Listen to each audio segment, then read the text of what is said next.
All right, let's talk about Jameis Winston, who I don't believe has officially been named the starter, but you have to assume he is going to be the starter here for the Cleveland Browns with Watson having a season ending injury. Winston came in as the third quarterback, but did look the best. He only had one drive, but it was a pretty effective drive. They scored a touchdown, one of just two touchdowns in the game, and were able to kind of, give themselves a chance with an onside kick, which they ultimately didn't recover. So I wanted to kind of break down this drive that we saw from Winston, what he did well, and also what the benefits could be for Cleveland, having him in the game and having him, again, you're in a tough spot, 1-6. I don't know about playoffs, but what it could do just for the team itself.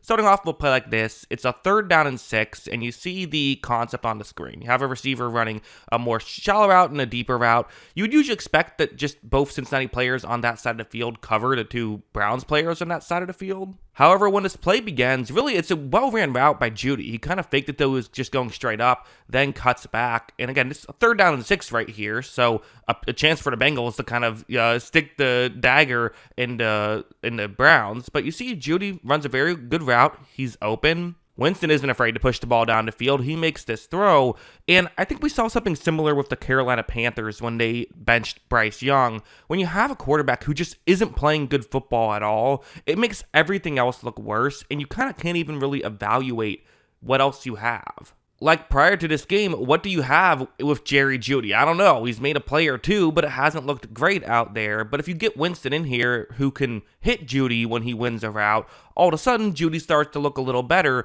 And at the very least, you can fully evaluate what he is. Maybe it still isn't like great, but like at least you can kind of evaluate what he is and know what he is more. When he is open, he can get the ball. This plays another example of what I'm talking about, where the Bengals are going to show as though they're all out blitzing on this play, but that's actually not what's going to happen. They'll drop back into coverage, which could create some trouble for the Browns here, but they actually have a concept that can do well against this coverage. First, they have a receiver just run a deep route, kind of pushing the safety in the corner further deep.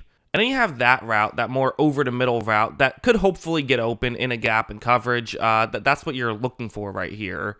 And when Winston takes a snap, it's working pretty well. I mean, again, linebackers have to get back because they were showing as though they were blitzing, but does a solid job at getting back. However, there still is a window for Cleveland to make this throw. Winston throws this one right on the money. This one is dropped, but again, we're now getting more of a evaluation of it. That was Jeudy again. It's like, okay, well, this is still a route.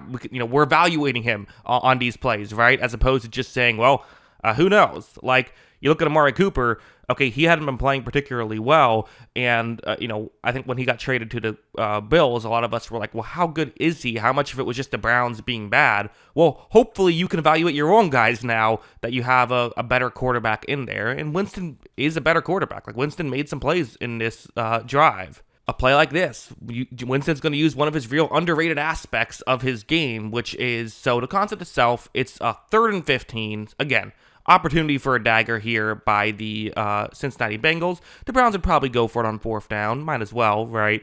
But it's still, you'd love to have that 4th down if you're Cincinnati. They're playing a quarters coverage concept, and the Browns do have a route that's going to eventually get past the 1st down marker. Watch Winston, though. Watch how when he takes the snap, there is pressure up the middle, and watch him navigate that and gets kind of outside the pocket. This is something he does a very good job of. When he was starting in Tampa Bay, him being able to move was a real positive aspect of his game.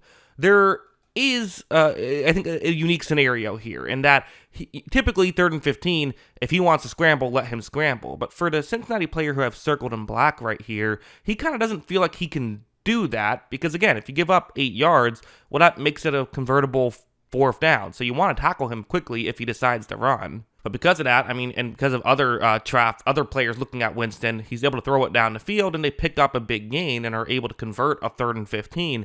Again, this is really good stuff from Jameis Winston. Sure, it's in garbage time and all that, but it's still a really good play by him. And again, the thing about garbage time, people always love to say, oh, it's garbage time. Like, the way I view garbage time is when it's legitimately over. When, like, you legitimately have, like, a less than, like, 0.5% chance of winning. If they score a touchdown here, okay, the onside kick odds aren't great. Your odds still aren't great of winning, but you have a chance. So, again, I think we need a different term for this than garbage time, I would say. I think Winston showed on plays like this 2 things that one, he can run an offense, and two, that there is an offense to be ran, where it's a zone coverage concept once again for Cincinnati. You have a concept where it's almost kind of like a pick play right here, despite it being zone coverage. And watch how when it begins, I mean, you see there's that clear out route. There is a window for Winston. He's already in the throwing motion. Again, you got to get rid of the ball quickly right here. And ideally, you don't want to just get a completion, but you want to get a first down. So watch how this throw does kind of lead his receiver to where he can pick up the first down right there. And again, another 3rd down and 10 conversions. So on 3rd downs, those are the money downs, so to speak. And he was doing a really good job of just, again, making the right plays, running the offense effectively, and even stuff like this next one, where this is a 3rd down and goal situation, and you see you have a receiver running a route. It's going to get towards the back of the end zone against zone coverage. When Winston takes a snap, it's actually an interesting play because, so in this situation, is there separation right here? No. However, for David Njoku, that's the tight end who I've circled in black, but the advantage he has is the player covering him has his back turned towards Winston. So Njoku can make a play on the ball, whereas the defender couldn't. You could certainly sit here and say in some circumstances this isn't a great decision. Like, if this is a tie game in the second quarter, do you want to make this throw? I don't know. But in this situation, it's a 3rd down and goal. You're down 15 points. You need a play right here. It's actually a no-brainer decision, and especially one, watch this throw. It's really going to be perfectly on the money to where Njoku can make a tough grab. That's exactly where Winston wanted to put it. Really good catch by David Njoku. And again, now it's like, okay, you know, I think about when Joe Flacco was there last year, and Njoku was seemingly playing awesome. It's like, now Winston's here, and it's like, oh yeah, David Njoku can really play. You know, these are the kind of things you see.